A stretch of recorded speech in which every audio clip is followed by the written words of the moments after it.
22nd, 2005. I've been having a lot of wonderful memories back over the years. And I thought I'd tell the story of one little girl named Annabell Ferguson and my memories of when she was just a little girl. I have to go back first to June the 6th, 1941.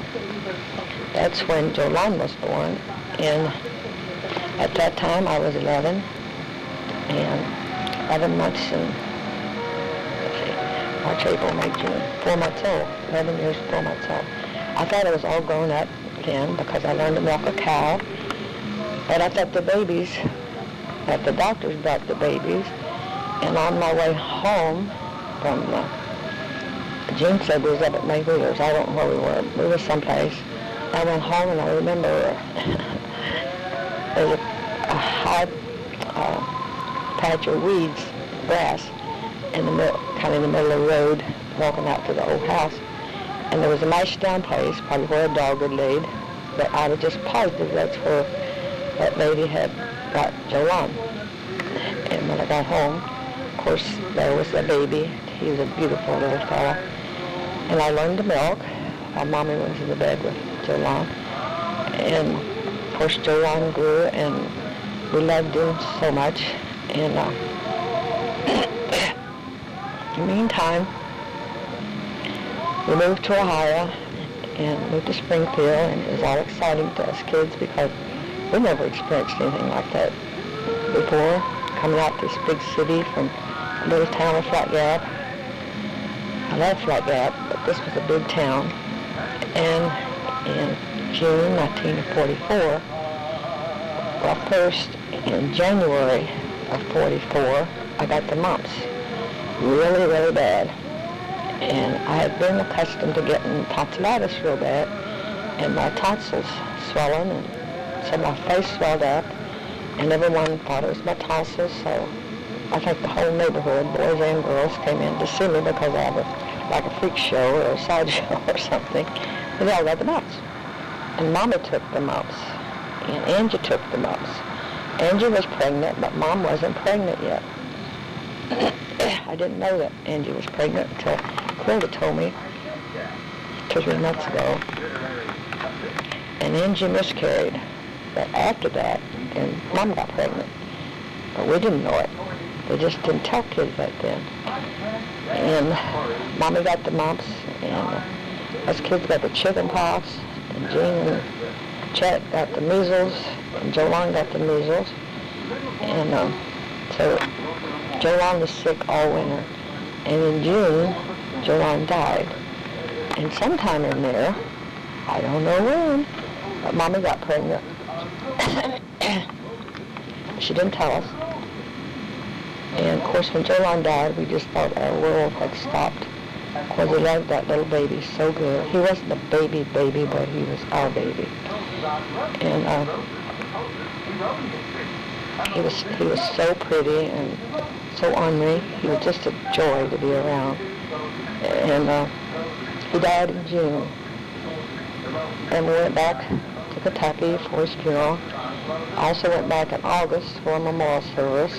And Mommy went, and they pampered her a lot, I thought, which was nice, because I thought because she was grieving over Jolon, she rode in the car down and back, and we rode on the bus down and back, and Daddy was with us, probably going and coming, I don't remember. Aunt Luther took us down to Kentucky. And then about the middle of October, or the 1st of October, I guess it was. 1st of October, Mommy quit work. Well, I didn't know why. And then she told me that she was expecting, and if I would take off school and stay with her 2 weeks after the baby come, that I could name her, or him. We didn't know what it was. And we were hoping it'd be a boy to replace Jolon. You never replace one child with another one. They all have their special spots. But that was our thought in mind, that it would be a little boy. And I took off a few days beforehand after Mommy quit work, because she wanted to get the house fixed up as good as she could and clean, and it definitely was clean. It wasn't fancy, but it was clean, because Dr. Runyon was coming. He was going to deliver the baby. And while Mom was waiting, she papered the living room, the main room. It had 2 beds in it. I remember it had 1 bed, and one sat across. It was a big room. I don't know how big, but it was big. Left for 2 beds and a heating stove, and under the window was a stand table. That's where we kept the radio, because we bought a second-hand radio after we moved to Springfield. And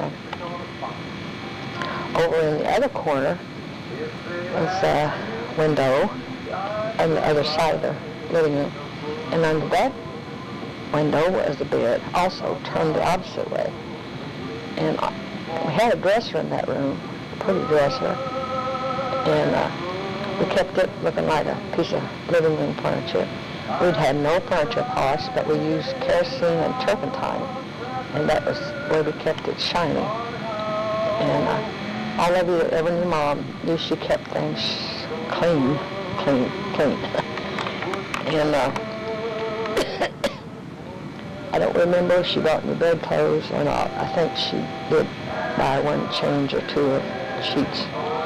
And of course at that time they had no fitted sheets, so it was all top sheets, learned to tuck under the hospital style.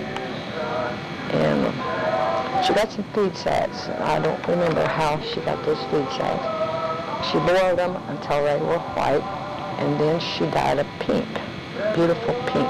I thought they were so pretty. And she made the curtains, and the curtains had a ruffle around them with a tie back, and they went in the living room. She bought new window shades, and it seemed like they were green. Don't sound very pretty now, but it was pretty then. And they were dark green shades. I could tell looking at that picture, I just really don't remember. And she bought a new linoleum for the living room, and she may have bought one for the kitchen. I don't remember that, but I remember helping her paper. I remember the curtains, and I remember the new linoleum, and it was so pretty. And when we moved back to Kentucky, they rolled up that rug and took it back to Kentucky. The one in the bedroom and the kitchen, I don't think they took it. They left it there because they were small and probably pretty well worn out. I don't know. And anyway, I was so proud of that living room. It just looked so pretty. It had all that new linoleum. And she got new bedspreads. I do remember that. They were blue background with white flowers like in it. And probably cost her $2 or $3. And but everything just looked super special good to me. And of course then I went back to school. I only missed 2 or 3 days to help her with the papering, I think it was. And then when the baby was born, it was on election weekend, and I always thought that it was on a Monday. Annabelle was born on the baby was born on Tuesday morning, but I guess I was mistaken about that. I know it was of a night. It was raining, real drizzly rain, and Jean said Mommy sent her to get water, and then she sent her and Chet down to Uncle Opie's, or Grandpa's.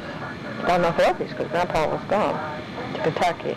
I guess Mommy had started into labor before Grandpa left. I didn't know that either. And they didn't tell you that kind of stuff. I liked a little over 2 months. I've been 15 years old, and I didn't know that. Mom got to feeling pretty bad, and I kind of got excited because I knew something was happening. So Mommy sent me up to Ballsinger's, which was on the corner of Berger and Lagunda, get Mrs. Ballsinger to come down. First she sent me up to call the doctor. And I went up to call the doctor, Dr. Runyon, and he didn't get in any hurry. and he didn't come, but the baby was coming. So Mom sent me back, and Mrs. Balsinger came down, and in the meantime, Mommy had told me that if I'd stay home with her 2 weeks after the baby was born, she'd let me name the baby, boy or girl. Of course, all the time we were thinking it was a boy. And I can't for the life of me remember what the name I had in mind if it had been a boy, what I would have named it. But I had that boy's name in mind. And the only request Mommy made was that it had Bell in it. It had to have Bell in the name. I wasn't too fond of the name Bell, but that was Mommy's mother's name as Daddy's mother's name. And Mommy Ray Sayers had a daughter named Virginia Bell, and they called her Jenny Bell. And Mommy said if she ever had a daughter, she was going to call it Jenny Bell. But I didn't like Jenny Bell either. So I, thinking I was so grown up and big, that I got to name that baby, but I like the name Anna. I still love the name Anna. And so I was trying to figure out something to go with that would fit with Bell, because Mommy had insisted to have Bell in it somewhere. So Luanna Kelly lived next door, and Joy Bell lived down below us. Of course, that was their names too. But that was not the reason we named that Annabelle is called Annabelle. Everybody tells that and thinks that, but that was not the story, the true story. Because I was the one that got to name her, and I know. Anyway, Annabelle was born. The baby was born, and she had the prettiest black hair, and she was such a pretty lady. Of course, as soon as we seen her, right away, we didn't care if it was a boy. It was fine that it was a girl. And I took care of her for 2 weeks before I went back to school. I changed her, I bathed her, Mommy nursed her. Mommy didn't nurse her either. Mommy put her on a bottle. And I would get up in the night and warm her bottle in a cooker on the open stove, because we had burned coal in the big pot-bellied stove, and I'd stick that pot in that fireplace and warm her bottle and feed her, put her back to bed with Mommy. They slept in the same bed, of course. And we were discussing the name. I think Mommy still wanted to call her Jenny Bell and call her Jenny Bell. But I didn't give in. I still wanted the name Anna. And so I agreed, and Mommy agreed, that we'd call her Annabelle, which was fine, because I wanted that Anna and Mommy wanted the Bell. And Daddy didn't. I don't recall Daddy saying either way. And I went up then to tell Mrs. Balsinger the name, because she was there to help deliver her, and she worked at the hospital, and I'm getting a call.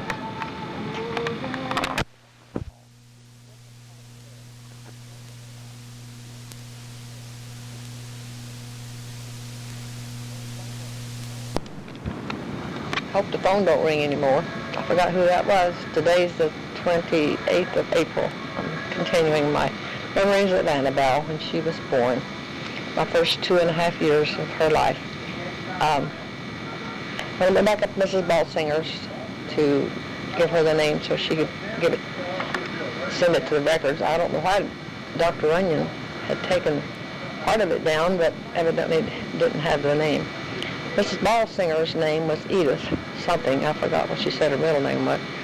And she said she thought that we should call her Edith after her because she helped deliver the baby. And she liked her name. So it made me feel a little guilty, that we kind of left her out. I'm sure Mom didn't pay her anything, and she didn't require anything. So I went back home, and I told Mom, I thought Edith was a pretty name. Mrs. Balsinger was a very nice lady. She wasn't really, at that time to me, she wasn't pretty. She was overweight, and she was probably 40 years older. To me, she was an old lady.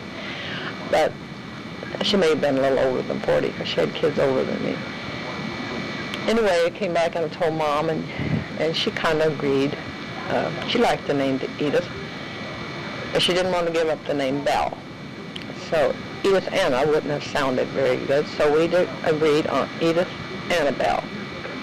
And that is how Annabelle got her name.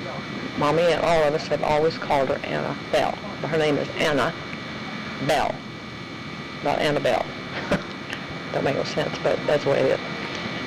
Anyway, after she was born, we were all tickled to death with her. She was a pretty baby. I don't recall what she weighed now.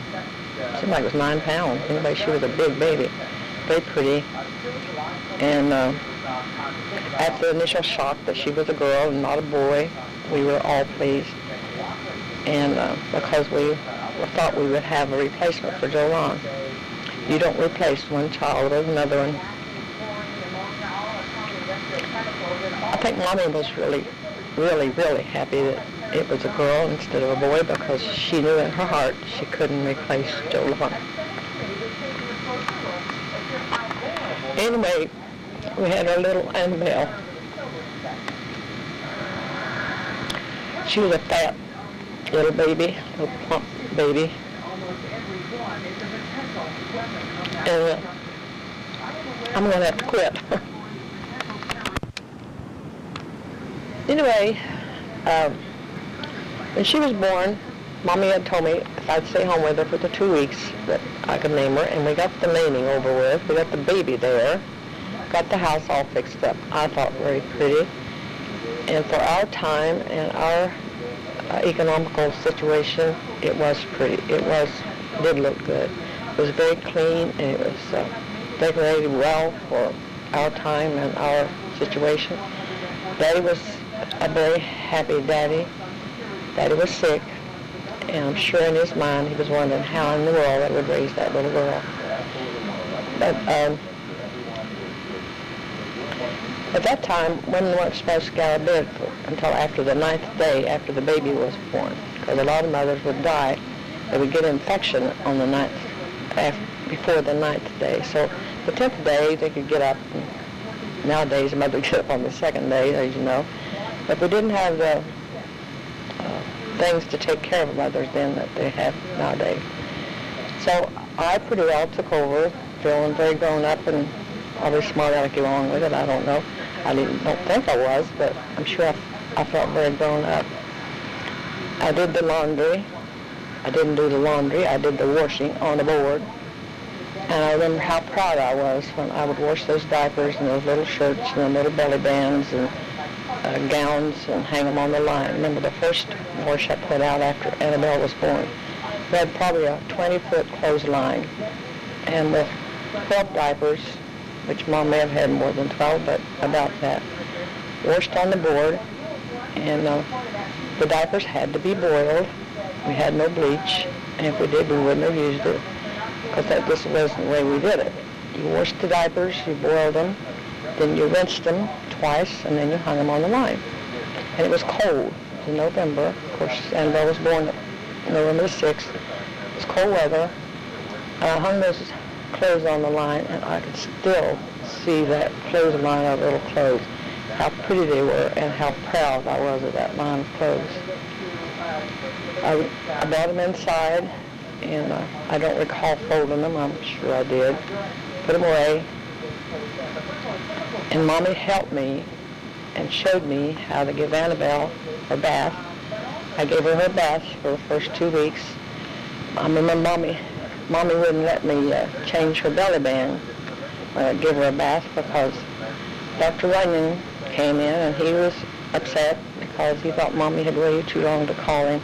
And he was kind of mad at Mom because the baby had been born. I don't remember how long before the doctor got there. Mommy had laid there and had almost gone into shock from being cold. I remember telling that she was shaking all over and it was cold and they couldn't get her warm. And the doctor probably just plain got mad at Mom. Mom straightened him out in a hurry, but anyway, he was kind of angry, so he cut her cord too short and had to take a stitch in it. So for that reason, Mom didn't let me take care of the cord, the umbilical cord. And I thought I could do it, and I could have, but Mom didn't trust me, and I probably didn't trust myself so much as I did. I remember when she was, the next day, I was just so proud of her that I told all the kids in the neighborhood, and every kid down there came in to see Annabelle, but one boy, and that was Junior Kelly, and he was 17, and a 17-year-old boy is not too interested in new babies. But all the other boys down there, even Charlie Dooley, came in to see Annabelle. And, of course, all the girls came in because it was fun and exciting. And I think all the neighbor women came. I'm sure they did. Emmy Nichols may not have come because she was blind, wasn't too well. Of course, Josh was out there right away. And before the week was over, before Mommy could get up and get out of bed, the whole neighborhood had come to see Annabelle. And of course, Jean was tickled to death with her too. And Mom put her on a bottle right off because Mom's intentions were to go back to work as soon as she was able. And they didn't know at work that she was pregnant until she quit work to come home to have her. I'm almost sure Mama said it was 6 weeks before she was born. They didn't know she was pregnant. The way she wore clothes, Mom was short, and they had to wear smocks. So that was a surprise. And I'd get up every night, and I did that as long as we lived up here. Warm her a bottle, and stick a bottle in this cold stove in a pan of water to warm her bottle. And we always kept, or I used to, made sure I kept those sweet potatoes baked. And when I'd get up to feed Annabelle, I would eat a sweet potato while her bottle was warm. No wonder I got fat later on. I wasn't then, though. And so much fun playing with her. And when she was about 2 weeks old, Mommy was up, and I think I had gone back to school, so she may have been 3 weeks old. She was hardly 3 weeks old. She took a spell crying. And, of course, because Jolon had died and we couldn't get her quieted, Mom could not get her quieted at all. She was just crying and crying and crying. We just all knew she was going to die, because we'd lost one baby.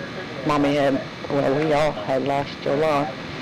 And so we just knew Annabelle was going to die too. So Mommy had done everything she could do, and I could still see her standing by that stove. I was in the kitchen door, and I reached over and I said, Mom, let me have her minute. I took her and she quit crying. And when she quit crying, Mommy went to crying. I guess because I had held her so much and had bonded with her so closely the first 2 weeks that I soothed her, evidently. Anyway, she quit crying. And so she was always very special to me.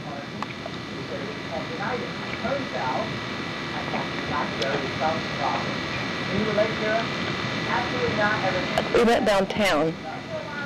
I don't think Mommy went back to work. I think they fixed it so Mommy could draw her unemployment because she knew, I think Mommy said the lady at the unemployment office knew how sick Daddy was, that she drew her unemployment until we moved home back to Kentucky. I think that's the way it was. That part I don't really remember personally, but I don't think Mommy went back to work. But anyway, Mommy and I were down Springfield, and we was standing out front of Isaac's ice cream store next to, what was that store? Carmen's later was there. Or Carmen was there then. Anyway, I was waiting at the bus stop in front of Isaac's ice cream store, and a lady that Mommy had worked with came up and spoke to her and was glad to see us. And Mommy was holding Annabelle, and that lady walked up and said something about her beautiful little granddaughter.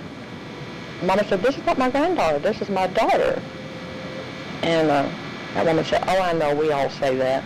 And made me so mad that I said a bad word. I really got mad because that woman thought that baby belonged to me.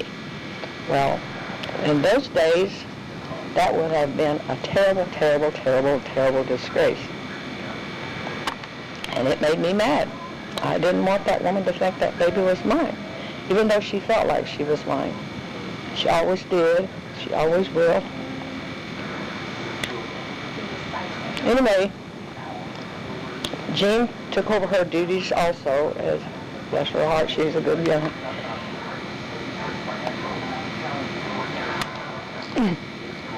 Jean and I, when we were little girls, we were near the age, so we played house together. When I got older, I played house with Annabelle, but she was the baby. She wasn't my partner. I played house. We did not play dolls because she was the doll, and she was a doll. And Aunt Grady and I would take her and Hager down to Smiley Man's studio. I don't remember how many times we did, probably not very many because we couldn't afford it. We got a picture taken. I would take her places like she was my doll, almost. And Jean did the same thing. She babysat with her, played with her. She was nothing but a doll, and we played with her like a doll. Moved back home. Annabelle was a year old in November, and we moved home in May. So she was just the right age to be really, really cute and really, really funny. She was blonde-headed. Can you imagine that? She was real blonde-headed. She had this beautiful blonde curly hair. It wasn't long. It was short curly hair. And then when Mommy broke her from her bottle, we all broke her from her bottle, she would lay a bottle up on Daddy's bed, and Mommy was so afraid that she would catch something from Daddy because Daddy had these abscesses. But Mommy was so clean with Daddy.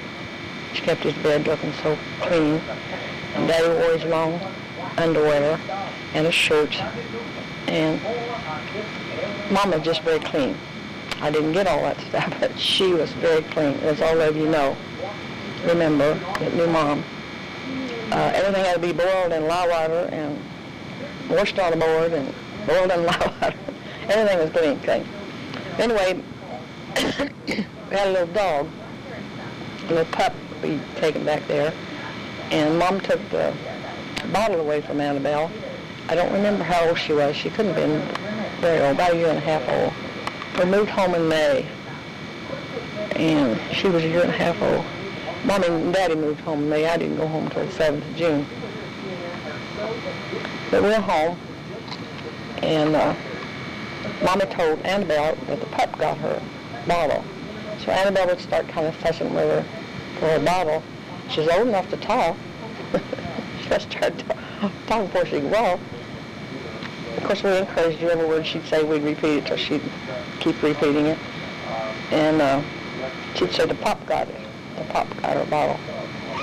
And I can't remember a lot of the words she would say because I had met Stuart at the time, and my mind had sort of jumped from the baby to all grown up.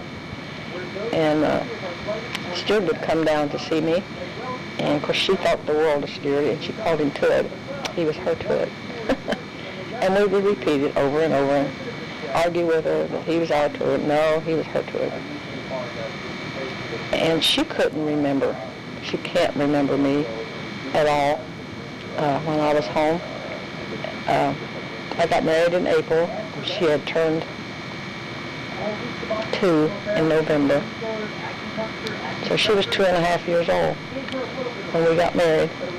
And hated to leave her worse than any of the rest of the family. If I got homesick for anyone, it was Annabelle. Because she was such a baby, and I knew she was changing every day. The new words she learned, I didn't hear her, repeat those new words. To me, she was that little baby, and I never let her grow up. And in my mind, she's still that little baby. She don't like that, and I'm sorry she don't, but that's the way it is. And we went home. The first time, after we got married, I was gone 6 weeks, well, almost 7 weeks, before I went back home the first time. And of course, in 7 weeks, a child changes, they forget, And she didn't seem to have forgotten me when I went home for the first time. She seemed to remember me, but she had grown so much I could not believe it. Her hair was starting to turn. She'd gotten a tan, and of course she had her dress on. But when we were down there that weekend, Mommy had a short sleeveless dress on her, and here was these little arms that went down about a third of the way, real white. And there's my telephone again. Back to me again. That was Bobby. Anyway, Annabelle's arms had turned really, really brown. Her little face was real brown. Her hair was dark. And I thought she was so sweet, but she had changed so much. And I had too, they said. I didn't think I'd changed, but I guess it gained me weight. And but we went into town, and at that time my hair and her hair wasn't much different in the color of her hair. Her hair wasn't hardly as dark as mine, but it was getting that way. And we went into Paintsville, and we got our picture taken together.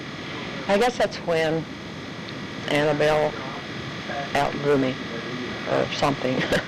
I didn't get to see her anymore then until August of that year. I saw her in August. Then didn't see her anymore.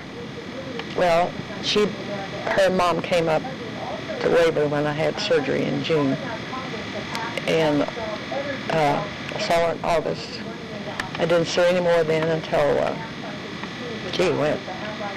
don't remember, the next year sometime. Mommy came up, and Annabelle came up probably after,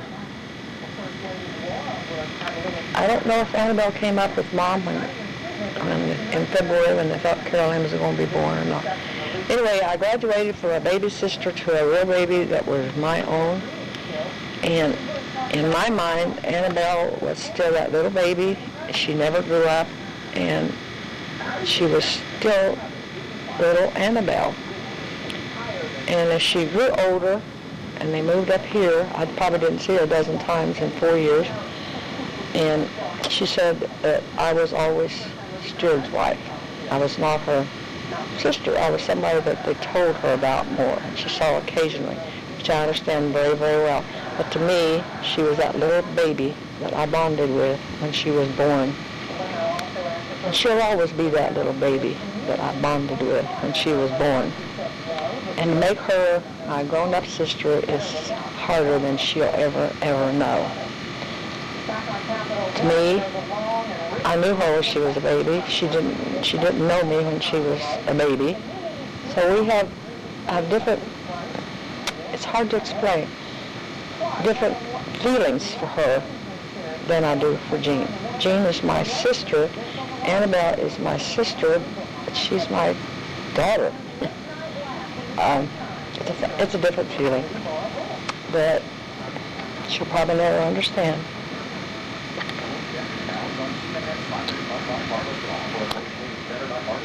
But don't make me think any less of her.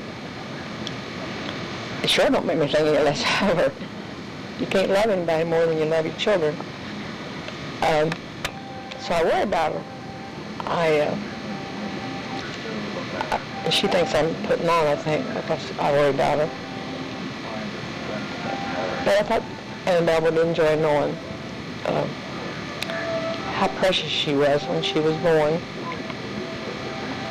and the void she put in our lives, in all of our lives.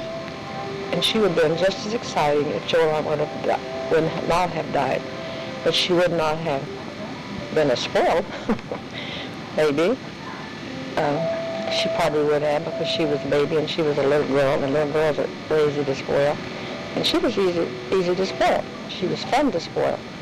She was funny to hear her talk. She was cute the way her walk. Her hair was beautiful. She was just a beautiful.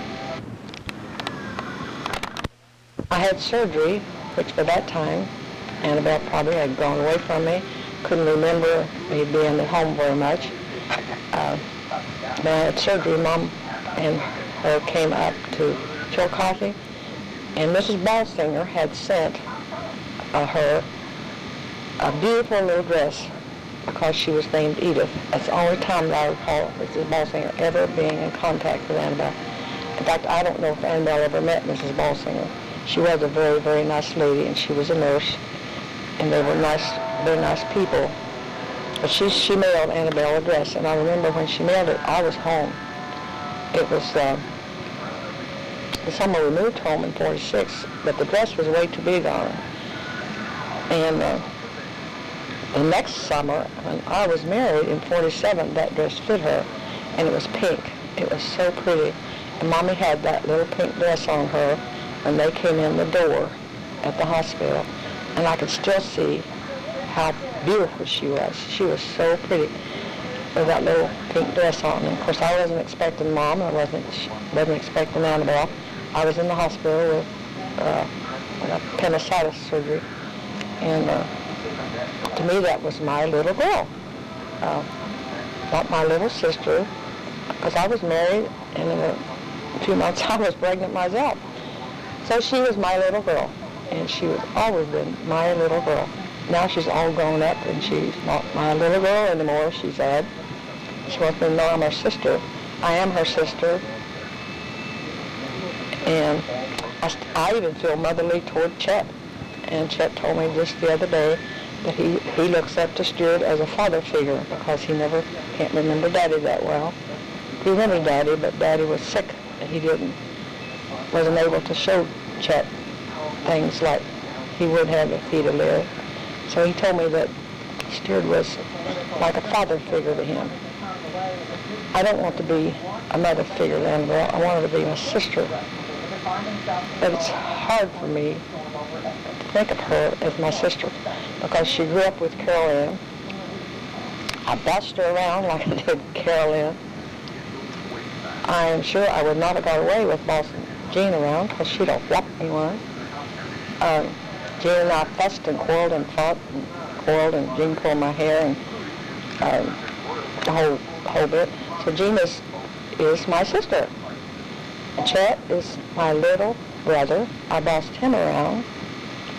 I never had an argument with Chet. So are we brothers and sisters? Or are we, I don't know what we are. But when Chester was a little baby, I carried him on my back and on my hip till all the neighbors fussed at Mom that I was going to be humpbacked. She was going to kill me because I carried Chet around. But I felt motherly toward him. I still feel motherly toward him. But he's more grown up. There's not as many years between him as there are Annabelle and I.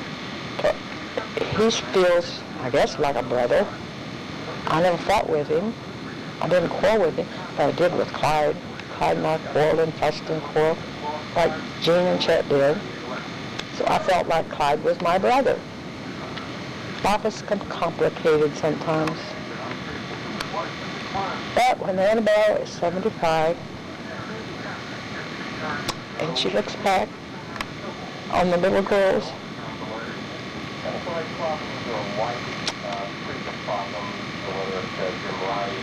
that she loved and knew, she'll have the same good memories.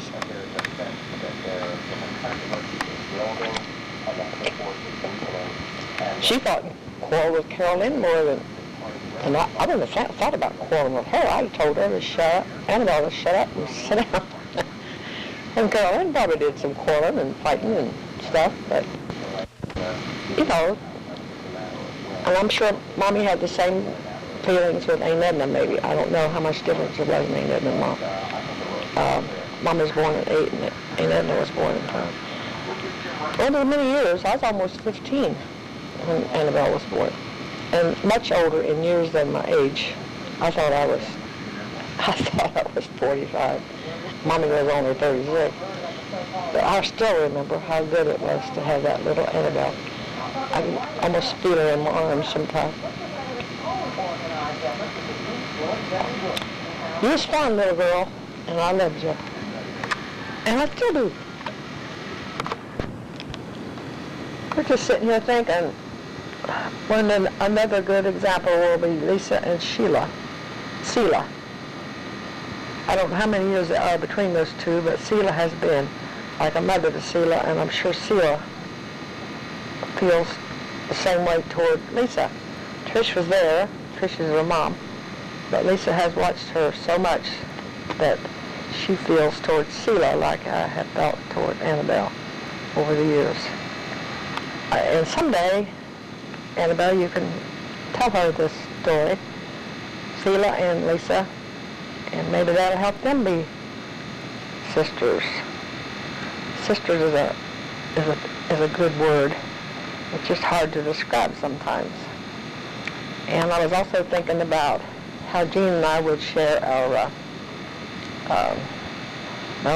I shared my courting stories with Jean, and the boys I had a crush on with Jean, and Jean with me, but I never with Annabelle, because she was too little. She was a baby. Same with Carolyn. I didn't have crushes on boys when I got Carolyn. But Carolyn shared pretty good with me, but I'm sure she shared stuff with Annabelle and Debbie that she never would have shared with me. She might now tell me some of the silly things she did. But I think I had a pretty good relationship with our girls. I did share a lot of their courting stories and their boyfriend stories, and when they had fights with their boyfriends, when they broke up or got stood up, or I shared that with them, and I truly, truly, truly treasure that. And with Annabelle, I did too. I remember Richard and Freddie, of course, and Jim Evans. I think that was his name, James. Yeah, I think that was him. But I didn't share it the same way I did Carolyn and Annabelle's and Debbie's stories the same way I did with Jean. I was critical of Annabelle and Carolyn and Debbie's boyfriends more than I was of Jean's, because I was older, I thought. I was older. And all those little things that you share with a sister.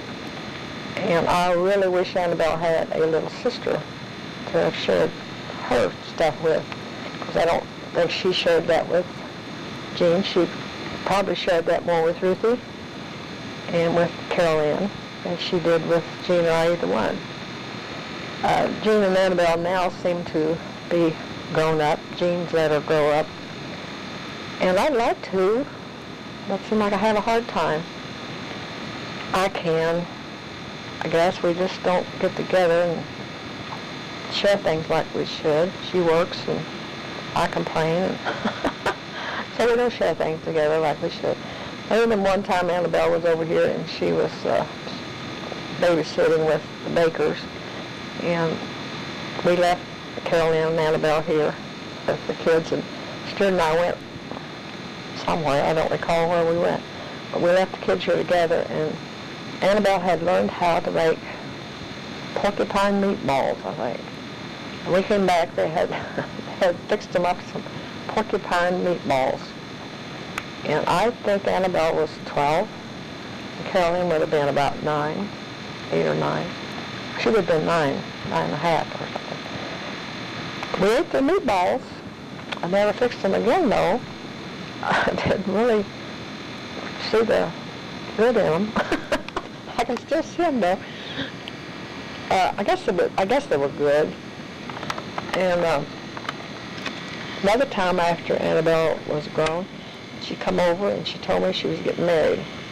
And I was ironing. And I remember she hopped up on the dryer and sat on the dryer. And she was 16. And she was 16 in November, and that was just before she got married in June. And of course, I tried to tell her all the pitfalls of getting married young, all the pitfalls of living in with your in-laws. And she didn't pay a bit of attention. She was overhead in love, and everything's worked out fine. But she did have a lot of, I'm sure she may have thought of some of the things I told her, but it don't do any good to tell anything. Mom tried to tell me too, and I didn't listen either. And I've had a good life, a very good life. Wouldn't trade it for anything. But back to when Annabelle was a little girl, I was gone. I had gotten married and left home. Of course, Annabelle was the star of the whole neighborhood, I think. And she got big enough until anything that was said, she would repeat it. So instead of saying words in front of her, they would spell words in front of her. And Mommy said, and Jean, I think, there was Hall of Manure, and Chester probably was, and Mommy, and Annabelle was tagging along, and Annabelle said, and the horse stopped to do her business, and Annabelle went to holler, back her up, let her HRT on the sled. So they wasn't paying no, that child was no fool. She caught on fast what they were talking about. She was so wonderful.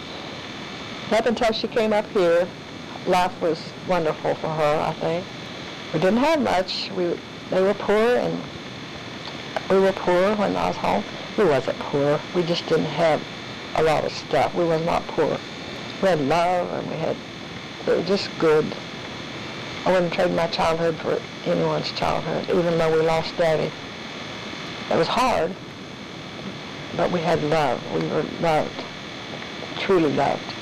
We shared everything, and we shared our hardships. We shared our joy. When we weren't crying, we were laughing and singing. And Annabelle was cheated of that. After she came up here, Mommy got married again, and Mommy was lonely, and I can understand my mom.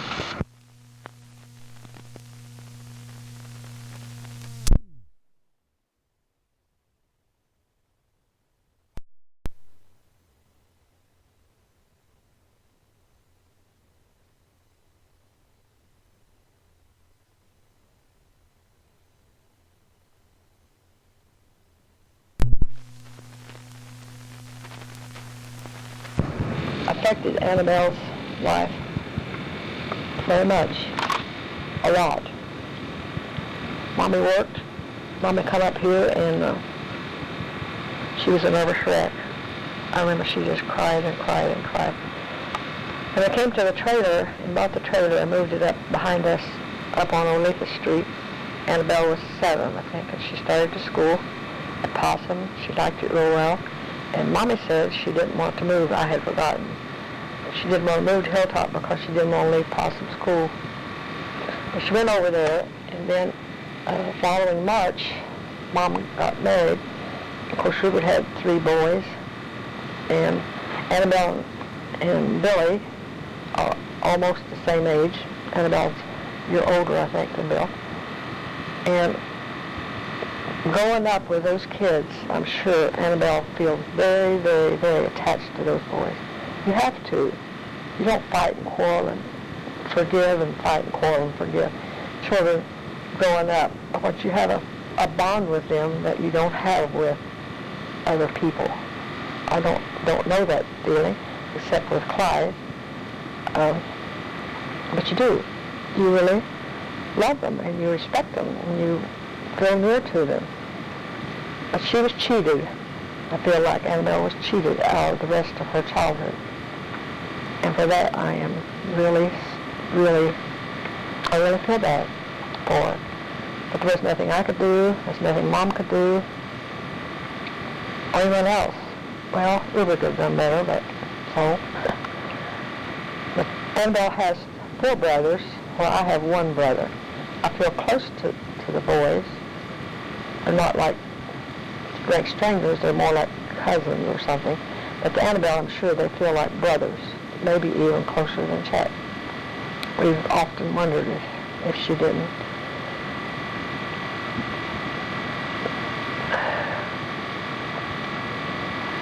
And she should be glad to have them.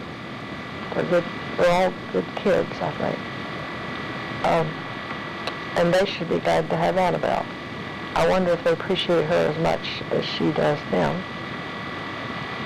Maybe boys do, and maybe boys don't. I don't know. I was thinking about when Trish was born. We were at Waverly, and Annabelle got real sick and had to go back. I think she had to go back to the hospital. And they said we were down at Waverly, and somebody sent down there and wanted Carolyn to come back up here and stay with Annabelle to help take care of Trish. And I remember saying, "You're going to leave that baby with those 2 kids?" I thought they were just kids. I wasn't much older myself when I was a mom, but I thought I was. Trish survived. Bless her heart. Those two kids, I don't know how she did it, but she did. Of course, Annabelle grew up fast. You have to grow up fast when you have a child of your own.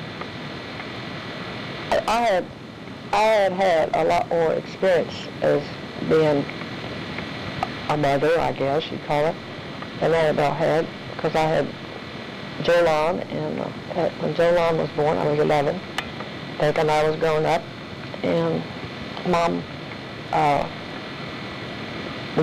Jean and I both played with Jolan, but I was old enough to diaper him. I don't remember actually bathing him or anything.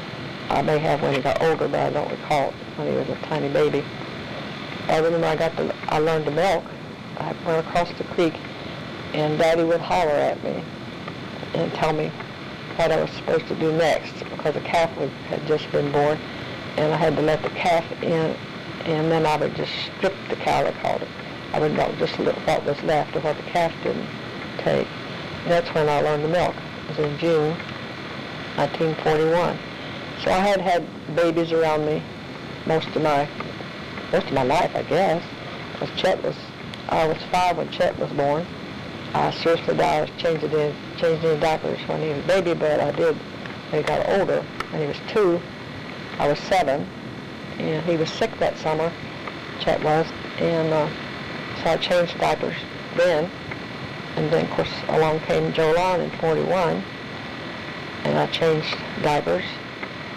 And then along came Annabelle, and I changed diapers. So I just got through changing diapers for Annabelle, and along came Caroline. So I was pretty experienced with babies, which Annabelle wasn't. She'd never been around babies that much, I don't think. Our babies, maybe, but she wasn't with them that much. And Caroline had been around Tim, enough that she did know how to change a diaper. And I was just worried about them 2 kids taking care of that baby. That's funny.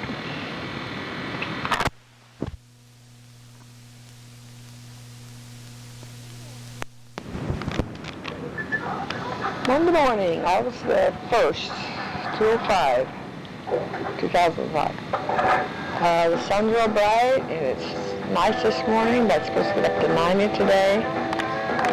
And I just talked to David. He said they hoping to get their basement poured today, and I'll be glad.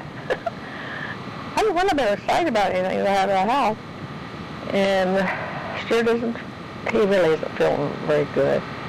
He just gets real weak. I don't feel too good either.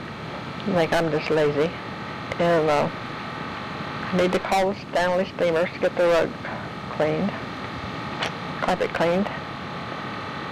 And I don't know what else I'll do today, whether anything or not. Stuart's out in the garage. He's trying to get his lawnmower to work, bless his heart, and he can't get it to run. And Tim's out running around. He's in Maryland. Had to leave yesterday, had to work Saturday, had to leave yesterday for Maryland. And he's going to be there till Wednesday, and then he's going to Florida. And, of course, Joe's working, David's working, Carolyn's working, Debbie's working. Everybody's working at us. And I wish we were working. We went up to church yesterday and checked it out to see what it looked like. It looked so pretty. Everything mowed, and they painted around the bottom of the church, the blocks.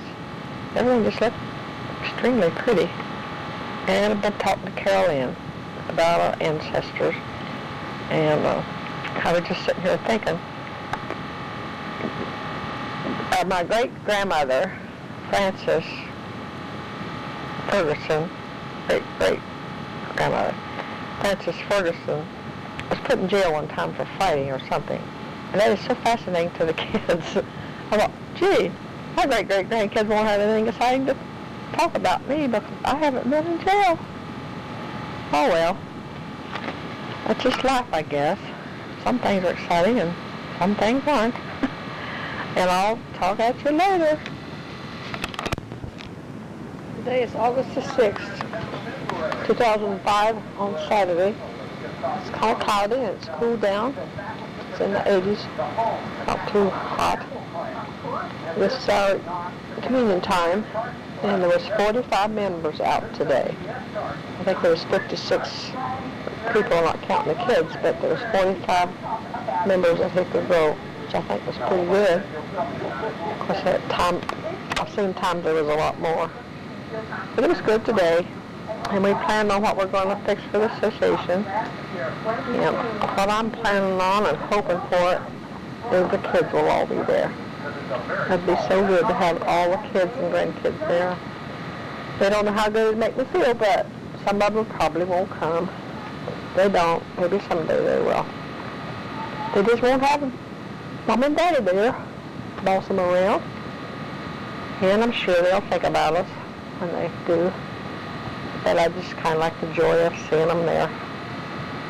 And Jean and Melvin is at their association today. I've thought of Jean a million times. It's not like it used to be. Of course, none of them are. And Stuart now has gone down to get us some peaches just to eat. I love peaches. And tomorrow I don't know hardly what to take for dinner tomorrow, and I was kind of worried about what we're going to fix the association because we only have one meat planned, and I think we should have two. So I may discuss that again with them tomorrow. So I think somebody can come up with an extra meat of some kind. They didn't want to cook. They do a lot of cooking. And some of them cook more than others. We all cook. We have a lot of food. So we'll have to see. And David and Ethel may be out there watching, I don't know. But they're pouring their basement today to David and Ethel's new house.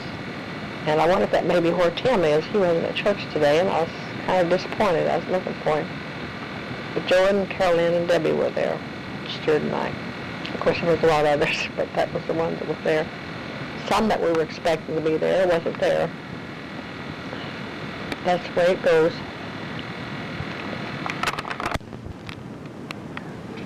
This is August 13th, and it's hazy, cloudy, hot. I think it's supposed to go up to 88 or something today. It was 94 yesterday. It's supposed to be very humid today. This is Saturday. I talked to Debbie, Carol-Ann, Jacob, called Joe, but I no answer. Vicar David's still out working on his new house. We're doing fair. I don't feel too hot. It's just out in the garage. It shouldn't be. It's getting too hot. And I'm cooking for the reunion tomorrow. I hope we have a good day for that. Many as can get out. Carolyn's supposed to have company at her house, all of her cousins. From when she was a kid growing up, she hasn't seen them since then, I don't think. Hope they have a good time. We won't go and see them. We're not going to stay, but we're going to go and see them a little while. And then go to the reunion tomorrow. We won't get to go to church anymore. Hopefully next week we get with the association. I don't know. We'll have to wait and see how we're feeling. It cools off a little, we'll have. In the winter, when it's below zero, I'll be saying, I wish it was warm like it was last summer.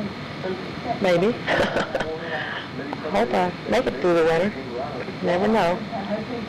Well, I talked to Juanita Ferguson last night, and I learned a lot of stuff from Juanita that I never knew before.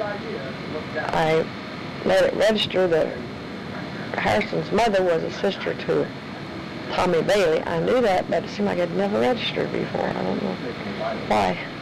And all the kids, we talked about all of our kids. Juanita's living by herself, she said, but she learned to drive after Harrison died. And she built a small house. She said, sold her big house, built a small house. So there she's doing, making out, said she was thankful she was able to do as well as what she was. She's likes from October till February being 2 years older than me. Clicking along pretty about the same, I think. She was married in 46, and we were married in 47. And her kids are a year older than their kids. Patty isn't going to get to come up to Carolyn, just Everly. Hopefully Everly will be there. And that's about all I know.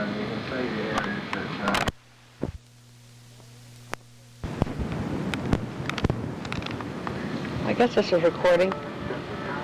It's been a while since I've been on here. I think I stopped in first, second week in August, and now it's the third week in October. And a lot sure has happened in that length of time. A lot of good stuff has happened. The association came, and it was a wonderful, wonderful association. I don't think I've ever been a better one. Travis and Anna came up for the association, and that meant so much to me. And Hillary and Nora, they were there. And Dawn, Ellen, Samuel, and Jenny. All of Tim's family was there, except Susanna. She didn't come. We've had a fair fall. My lungs are better. I've been having terrible headaches again. They're better. Sturge felt a lot better this week, I think. He's got all kinds of trinkets he goes over in the garage, and my trinkets have been in the garage and they're gone. So I don't look at my trinkets anymore. And Tim and Susanna and the kids and Deb and Wendell are all in Kentucky this weekend to close up shop, and I sure would like to have been down there. But I couldn't go, and it was too cold for us, but I would sure like to have been there anyway. And I guess I'll go and press work on myself. So I'll see you. Bye.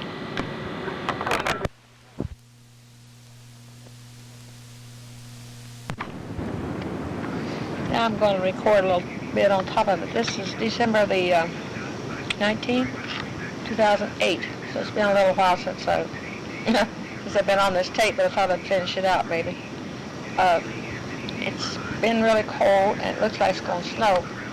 Predicting snow, which they say we'll have a white Christmas, which will be nice, maybe. Supposed to go up to church tomorrow and have our mom's Christmas dinner. Everybody's wanting to back out except Greg wants to come really bad, and he's really sick. That's his heart. So most of us is going to get to go. Joe has to work. He got called back to work. I'm thankful he got to go back to work. Sounds like they've signed that bill with GM, and maybe he'll get to work all the time. I think it's good for him mentally. I've enjoyed him being off awful good this summer, though, and I think he's enjoyed it, but I'm sure it's troubled him some. He likes to work. He's not afraid of work. But he'd been putting in 12 hours a day, and that was a little bit much, so they got to cut back a little bit. And they got their pay cut back, so the double time hope helps them a lot. And Debbie came out, picked up a halter I had on, heart monitor thing, and had some sweet potatoes. By the way, Deb, we're about to run out of sweet potatoes, and it's a long time before we can get some more. So I guess we'll have to eat these and really enjoy them. Just plain old sweet potatoes from Blaine, Kentucky. And I feel fair today. I don't feel real good. I feel fair. And Randy's girlfriend died, and she really did think a lot of Randy. It was good to him, and he was able to be good too.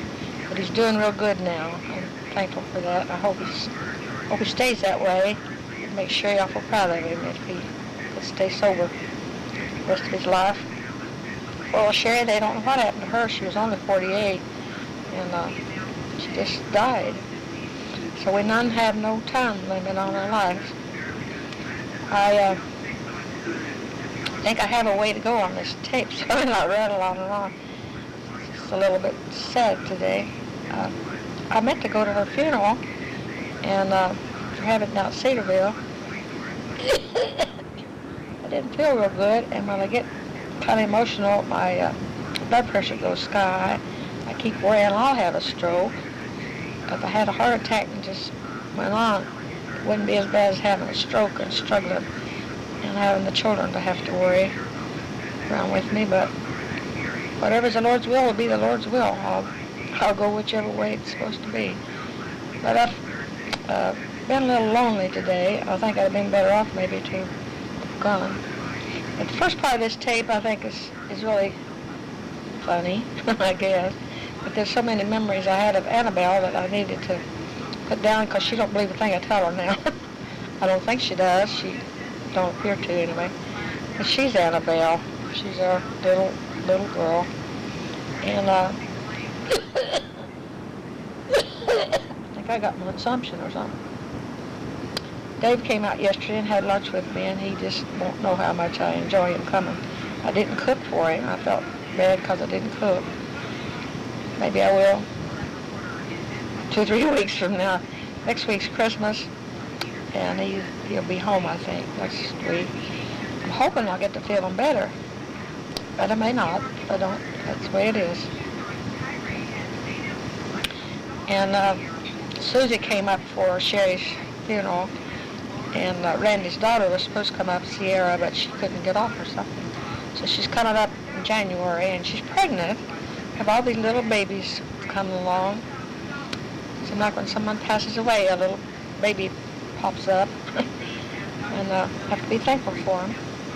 The one person in the whole world now that I would like to wish they were pregnant, and that's Robert John Sandy. Sandy wants a baby so bad, but I guess it's just not meant to have one. Anna, of course, I wanted her to get pregnant, and she is, and so sick, bless her heart. But she said the baby was doing good. She's just very nauseated. All mommies go through that. You don't realize that before you have one of your own, but you do. But that makes them more precious when they get here. And I hope Anna's baby does fine, and Nikki, Tommy's Nikki. That's how many babies we get. That's piling up on us. I hope Nikki has a girl and Anna has a boy. Probably the other way around, but that's the way I'd like to do it if I had my say-so.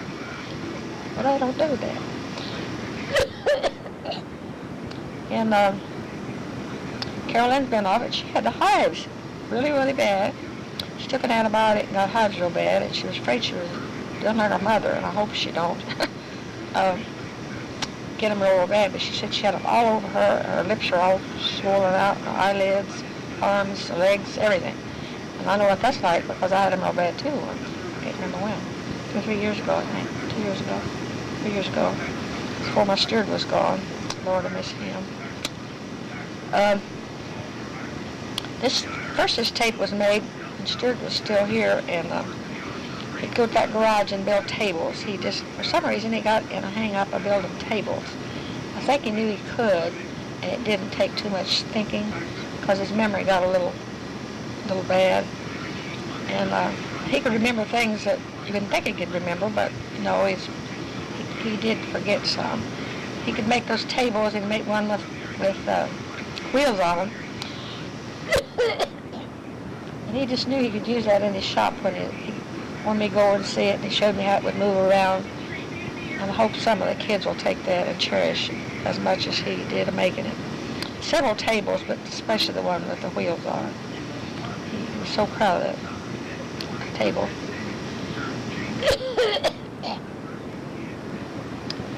And I'm going to have to take a break right now because I keep coughing.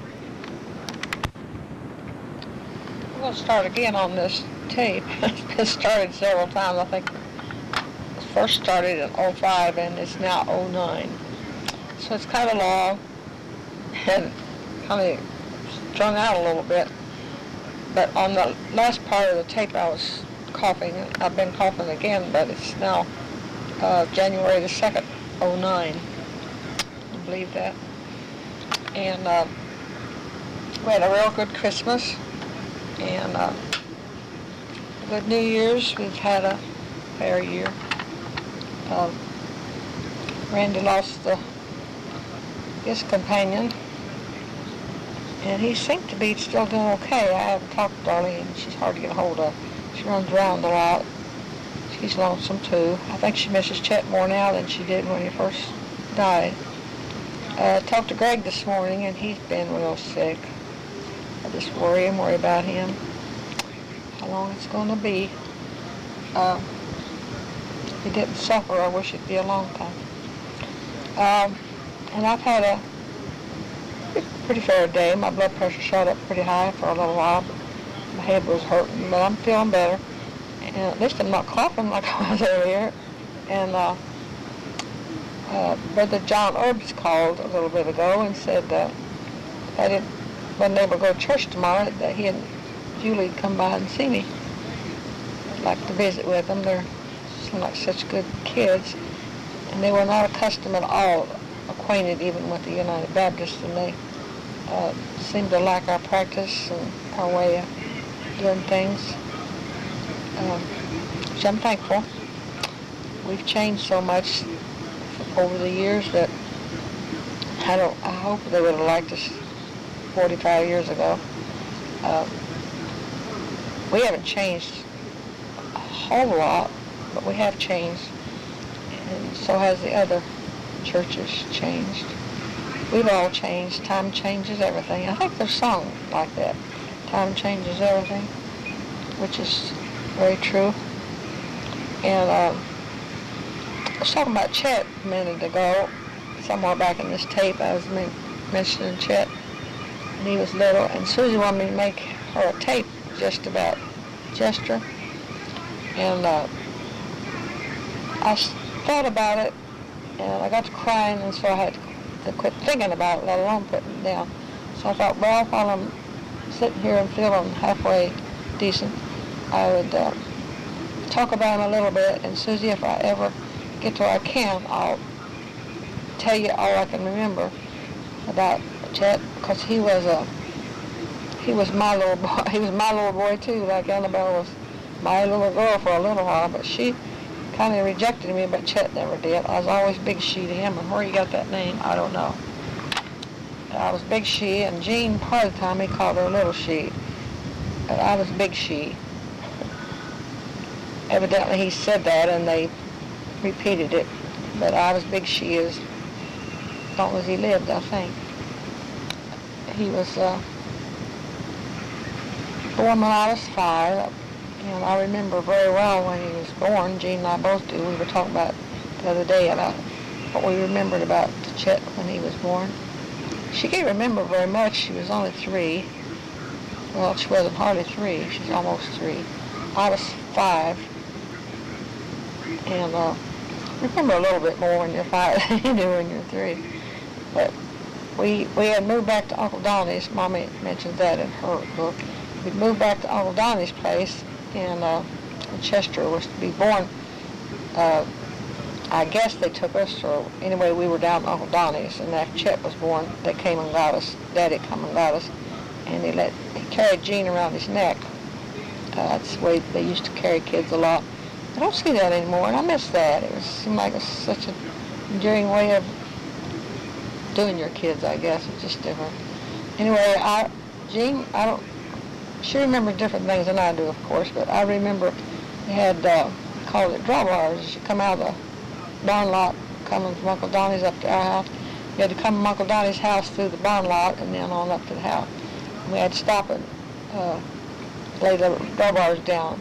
It's the way the fence was fixed, and you had a big, long part of a log had been split. It wasn't a board exactly, but it was kind of heavy to keep the cattle in one part of the barnyard and so on. And I remember Daddy had bend them down and sliding those drawbars out so we could get through it. I think Jean said Aunt Edna was with us. I don't remember that.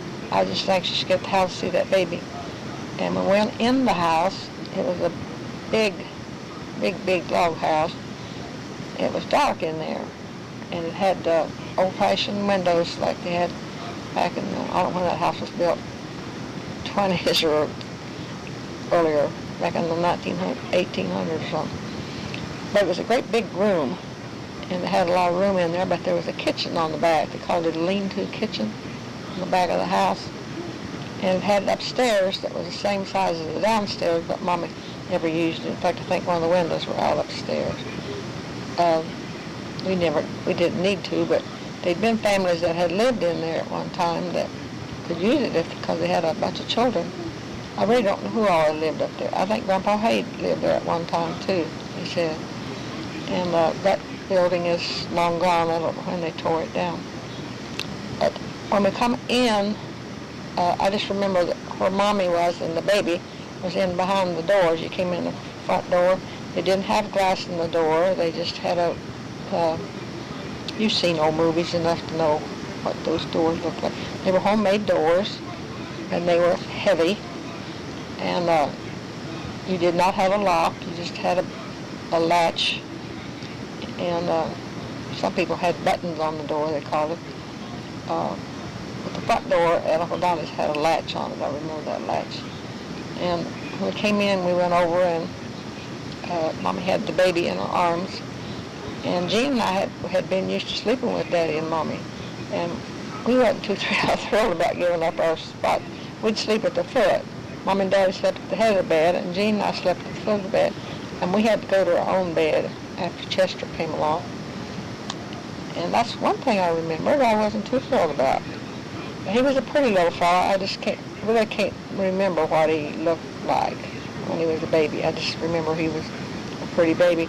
And then after we moved over on the hill, called it, over to Uncle Harrison's place on Laurel.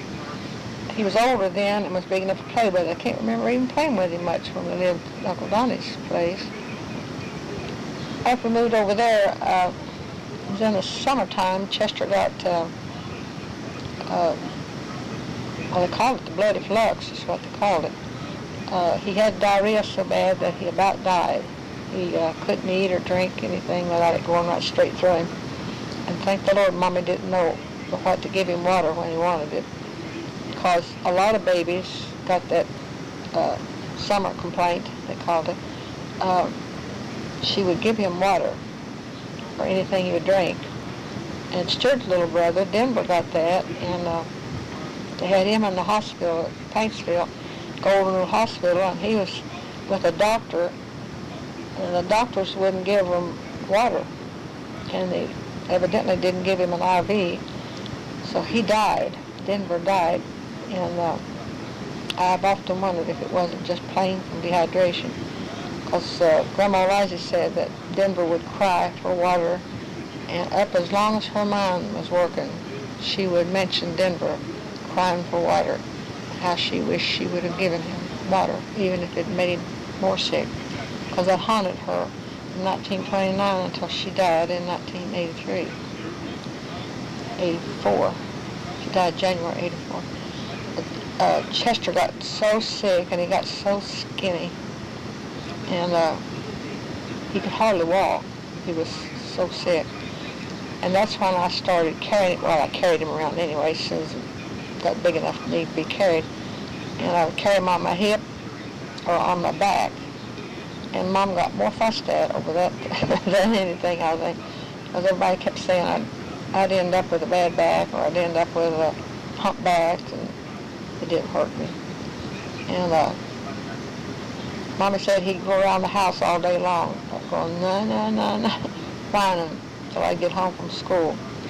And then, of course, I would pick him up and carry him, and he'd do okay, but he was a sick little fellow. And he liked sweet potatoes, always loved sweet potatoes. He liked butter, and he liked mutton. I don't like mutton, and I never knew why he did, but he did. They said that was good for his bowels, that mutton. And Addie Segraves, Mommy had done something for Addie, I don't recall what she'd done. And she gave Mommy a quart of canned mutton, and Chester would eat that mutton. And he'd say he wanted his sweet potatoes, he called butter butt, and he wanted butt on his sweet potatoes. And he called me Big She. I was trying to think of some other cute little words he'd say, but right off I can't remember. But they were. And the picture we have, you have the story of that, of Chester. I was holding him. He looked like he's about as big as me. But when both of it, I think it was in the early spring, maybe January or February, he and I both got abscesses all over our head. It could have been late fall. I just don't remember exactly what it was. We both got these abscesses. It was really bad. And I got it all over my head except just a little bit above my left ear. And to this day, my hair does better on my left side than it does on the right side. Chester got them all over his head. And Mama cut her hair off as close as she could get it with scissors. She didn't use clippers. course, we had these little abscesses, and she couldn't get to them to get them to clear up. And I had real curly hair, and Chester had real curly hair. Well, Chester still had curly hair, but my hair never did come back curly. It was wavy and had some natural curl, but it wasn't curly as it was before I got those abscesses in my hair. Got them all over our body in places too, not all over our body, but I got them on the back of my leg. I still have a big scar on the back of my leg. Always that phone.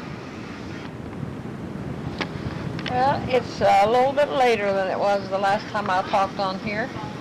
As you can tell, it's October the 26th, 2009. Today is Elwin's 80th birthday. And instead of having a party for him, they ran around so much that they just had a card shower, like everybody was supposed to send him a card. And as of this morning, he got 22, and the mailman hadn't come yet, so I don't know how many he got today. Our kids were supposed to send some and supposed to get one for me, but I haven't got it, so I'll send it to him when I'm 80, which isn't very long. He always said I was 10 years older than him, so evidently today I'm 90. That's what I told him I was going to tell everybody, because he turned 80, then I turned 90. I don't feel like I'm 90, hardly. Almost, but not hardly. Today's been pretty nice. It's been, sun shines real pretty, but it feels like it's cold out there, and I haven't been out. I went to the door when Sandy came to clean, but I haven't been outside. And she came out and cleaned the house. I am so glad to have her come out here. Everybody don't clean like everybody else, but I'm thankful to have her. She runs a sweeper every time, which is good, and she dusts good. And today she did put the laundry in to do. I finished it. I just got it folded and still put away. I still have the dust rags to put away, and the dishes away. And took a headache this afternoon. It seems like when I eat, and it kind of bothers me a little bit, I should go have it checked, but I run to the doctor so much, I'm dread to mention it. When I eat, I just blow up, and I don't eat that much, so my stomach swells up real tight, and I should have the doctor told me 2 or 3 years ago to have a colonoscopy, but I never did. And I may never, I don't know. But I probably should. Anyway, talked to the kids, talked to Joe pretty good a while, had a good visit with him. I haven't talked to Tim today. He usually calls me on his way home, but he's been getting home late. He's pretty busy at work. So I will call him and tell him good night. I got to talk to Matthew last night, I guess, was. And of course I talked to David. Haven't talked to David today, but I did yesterday, and I haven't talked to Debbie today either. I'm thinking of it. They're all so tired when they get off work. I hate to bother them. I talked to Carol in a few minutes. Her battery was running down, so that finished her up. And I haven't talked to, I got Jean home, now we don't talk very much. When she's at Waverly, we talk 2 or 3 times a day. And I think Annabelle had to go back to work today, Jean said. Wish I was able to go back to work. I wouldn't want to go to work, but wish I felt like it anyway. And the trees are so pretty. I got the camera fixed, and I want some of the kids to go out there and take a picture of our tree. They say it's really, really pretty. The leaves have turned, and they took a picture of the tree in Kentucky, and David and Ethel are going down in November sometime, but the leaves will probably be all off of Stuart's tree, little tree. The grandchildren got him for him when he left us. Just a little bit ago, felt like he should come around the corner. Nobody don't know what that's like till they try it. He would have tried to tell me, but couldn't tell me. Because I hadn't experienced it, thank goodness. Kids went to church Sunday. The boys went up to Cary, and I guess they had a good meeting. I usually always like to go up there in October, but I just didn't feel like going this time. And Debbie and Wendell took a trip up to Michigan, and Carolyn and I went running around a little bit. We went on Saturday, though. Sunday we didn't go anywhere. I didn't go anywhere. And David came over and did something. No, Wendell. Wendell came over and fixed that light again, ocean light. I'd like to have a light in the back of the house. If I hear any more knocking on the door or doorbells, I'm going to have one put on the back. Ben just has a light up here so they can see pretty good around the house. Kind of back to the subject I was on before, because of all this rattling, ever get tired of listening to it, but I think I was talking about when we lived at Uncle Donnie's place, and when we moved over on the hill, and Chester was a little baby, little boy. And it was between Chester and Jolon. Chester was born in 35, and Jolon born 6 years between Chet and Jolon. But when we lived at Miss Jenkins's, I don't think Mommy ever said much about it, but she miscarried. I don't know how far, because they didn't tell stuff like that. So after I was married, Mommy told me, but I do remember when she was, her daddy took a walk around where Uncle Nath was buried, and as she come back, Daddy was helping her down the hill, which I thought was different. And Mommy told me years later that that's what had happened. She wasn't very far, she said, but she did miscarry, and that would have been in 40. And then in 41, Jolon was June. It would have been in 40. She must have got pregnant again not too long after that, because Jolon was born in June 41. No, it was in the fall of 39 that Mommy had that miscarriage. We moved up there in October, and it was late in the fall when they took that walk around the hill. I didn't think it was very far back there to Uncle Nate's grave, but it was way around, close to our house now. Well, same house, but well, it's not the same house. But I always felt like it was farther up the hill, and it was farther up the hill because the other house was lower down on the hill. I can't remember Chester starting to school. I can't remember much about Chet in school. I got all grown up, and I didn't go to school with him in grade school because Gene and Chet went to Uganda, and I went to Roosevelt when we moved up here, so I kind of lost track of the little fella. After we moved back to Kentucky, though, I seemed to see him more, and, well, I saw him up here, too, but I didn't. And we worked together. I was thinking about that last night, too. Gene was a babysitter and a housekeeper. I said you could always tell it, too, because her house always looks so pretty, and mine looks lived in all the time. Gene and I, Chet and I, and Delmas Hay, I think, or somebody else was with us. Delmas had a big cart, and Mr. Dooley had that big cart. It's like they used in India. It had two great big wheels and then a thing in front, and you'd pull it.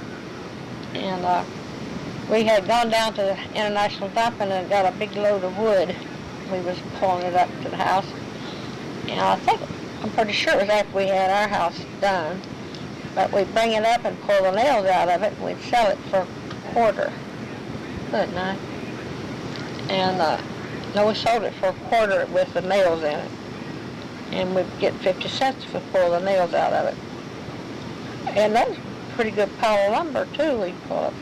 Anyway, we got about halfway between the dump and the house, and we heard two girls scream up on the hill.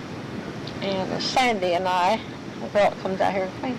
I told about that today, and she mentioned the Dillons, and it was Shirley Dillon who the girl was, and I don't remember the girl that was with her, because they were sleigh riding, so it was cold weather, and it was snowing.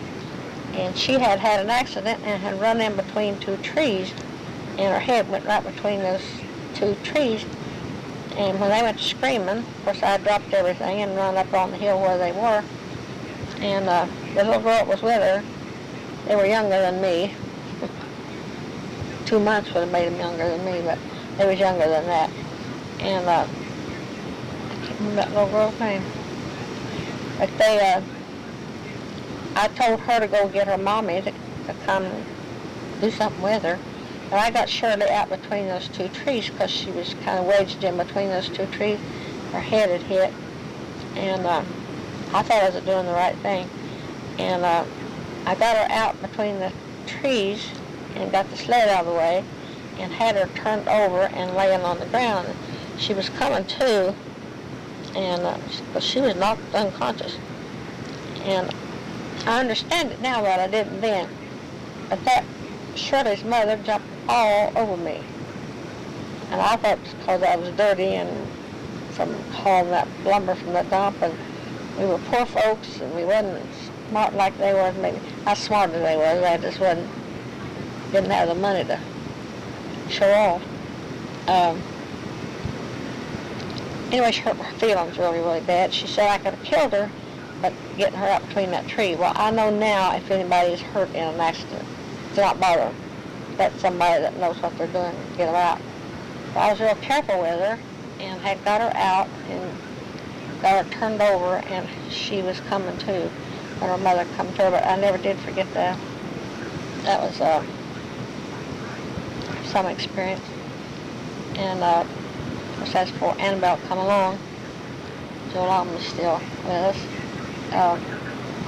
I think that wasn't long after we had got our house finished and we was selling the lumber. I can't remember how much we'd get. I know we got 50 cents after we pulled the nails out. And Brother Dooley, we called him. About everybody called him Brother Dooley. He built this little shanties really to live in during the war. As soon as the war was over, everybody left down there just about. Everybody we knew left except Josh Nichols and Brother Dooley. Of course, he lived there till he died, and then when he died, F and the kids moved up on the hill in a real home. They built a new house up on the hill over on the hilltop. And we moved back to Kentucky, and Uncle Okie and Eddie moved up on Berger, and Elmer and Esty and Emery moved